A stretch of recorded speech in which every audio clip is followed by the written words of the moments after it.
Welcome to pronunciation class.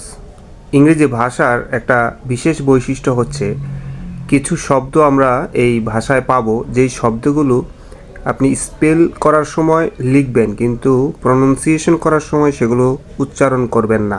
যেমন এরকম P দিয়ে একটা শব্দ হচ্ছে রিসিট। এই রিসিট শব্দের পিটা সাইলেন্ট, তো এই শব্দগুলোকে সাইলেন্ট লেটার্স বলে। একইভাবে সাইকোলজি এবং নিউমোনিয়া এই দুইটা শব্দেরও পি লেটারটা সাইলেন্ট, এগুলোকে বলে silent letters in English.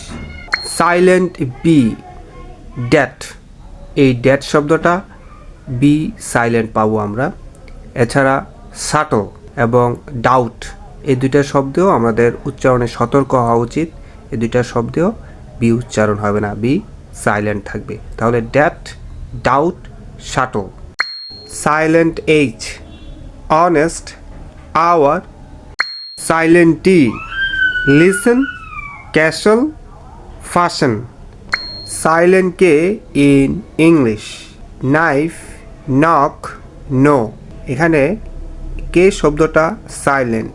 Knife আমরা নাইফ বলছি না, নো আমরা ক্নো বলছি না, নক আমরা ক্নক বলছি না। তাহলে নাইফ, নো, নি